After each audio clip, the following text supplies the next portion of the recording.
Hey guys, this is AK from Aksha's Technoworld, and with me I have a Micromax Yu Yureka. So this video is a full review.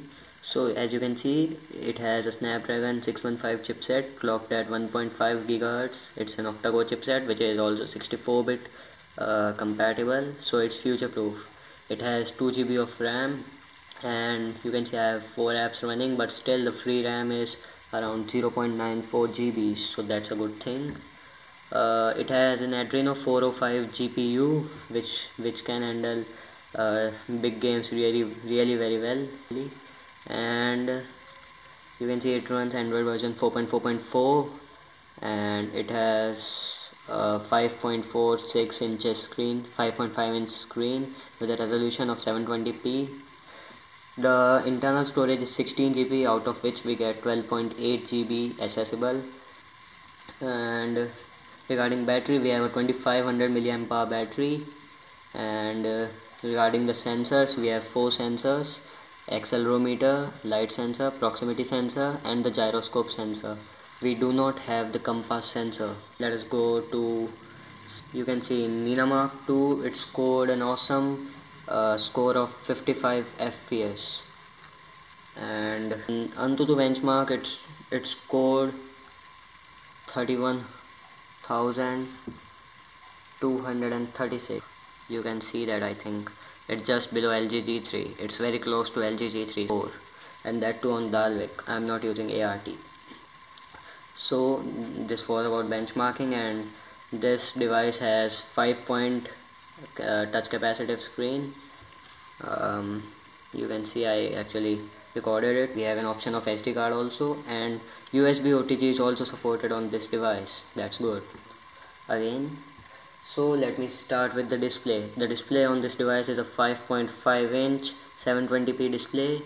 The display is really very crisp, but the whites actually do not look pure white. They look a bit yellowish or sometimes bluish. Even the camera, if we shoot a picture of some white wall also, or somewhat, or anything, you can see that wall is quite white. But if I take a picture, then you can see that wall is now bluish. So the camera actually adds a bluish tint to the picture. But in outdoor conditions, the pictures taken were really very good. The camera is good enough. And regarding the front facing camera, I should say that the front facing camera does a very good job. As you can see, the front facing camera is really very good, and the shutter speed in both the cameras is really very fast. It took the selfie. Regarding sound quality, I should say the sound quality is not the loudest. It's actually pretty low.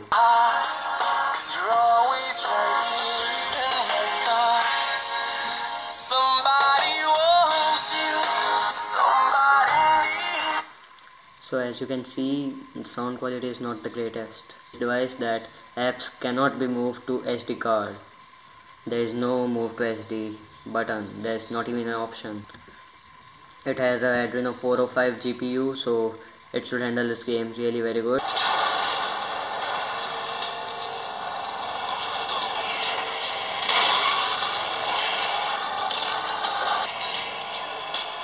No lags at all.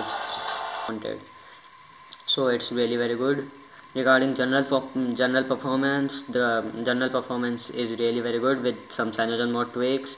The ease of use is really very high. You can double tap on status bar uh, to sleep the device, and double tap to wake it up, and it all works. You can customize it. You can add 5 quick launch shortcuts and customize them.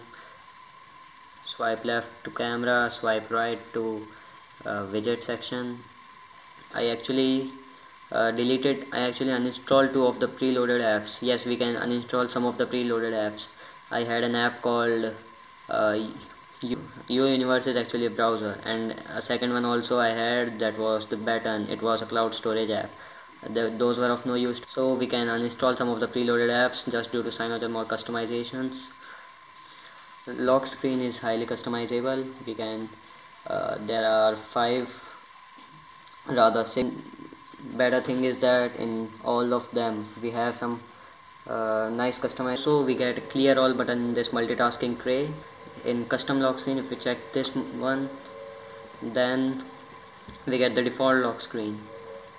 Swipe down, swipe left to the camera, swipe over. Regarding themes, obviously it's cyanogenmod, so there are a lot of themes. The default ones were this U theme and this holo theme. These two were this theme. This is my boot animation. It does not fluctuate as it is doing. You can see we can apply any of them. Really very customized. In status bar we get these 5 customizations. The clock style by default is this over here. We can also center it or hide it. We have this 5 styles of what the battery status would like. 86% battery I am having. And brightness control is that the screen is really very reflective. And in notification raw there are tons of things. We can change the behavior of this panel. We can choose between these 3 options. Quick settings panel is this one. We can customize this. We can, let's say if we turn it to right, then if we swipe from the left, then we get the notifications, and we swipe from the right, we directly go to toggle. Smaller tiles, you can see now the tiles are small. If I uncheck this, tiles are big. Like you say you have set an alarm clock, and then you want to see it, then that will appear here. It will get added to this until the alarm. And you can see the plus option right over here. We can add or delete them. We can delete it. We can add from menus. Heads up notifications are also there. We can add apps in which we won't get heads up notifications. We can also add apps from which we don't want heads up notifications. In sound we get many customizations. We get ascending ringtone. Volumes we choose from some customized options. And volume panel style is this. For now I am having this expandable. We can already have expanded one also, and have single also, and we can have none also. We can also set quiet hours during which we won't get anything, any disturbance. And we can also like I have set this phone ringer for my favorite contacts. So only my contacts which I have set to favorite would be able to call me during my quiet hours. Music effects, we get this.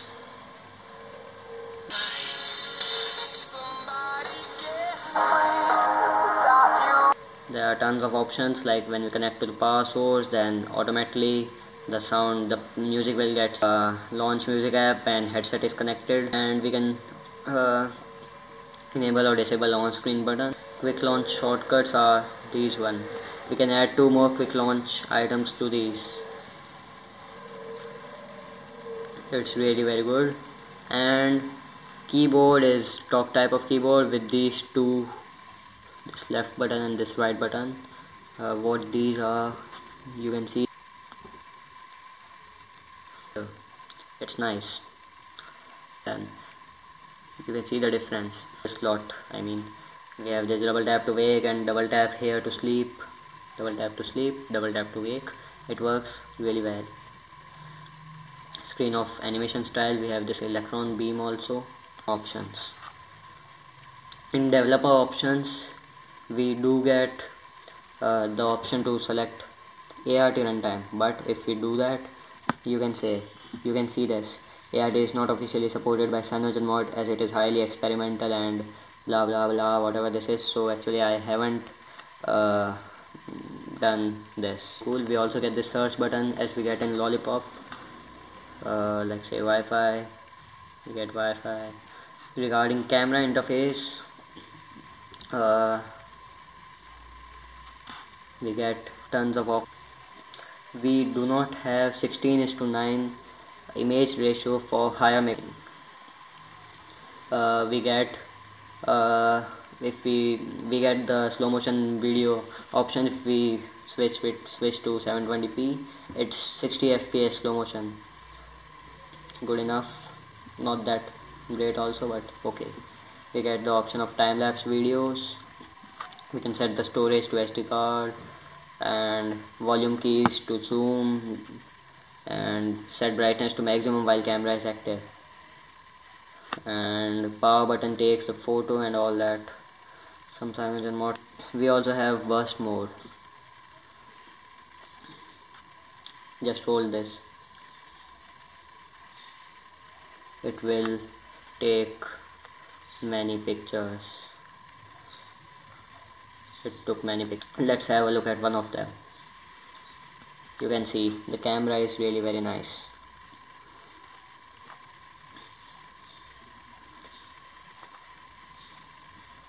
Let me take a picture of this box, U-box.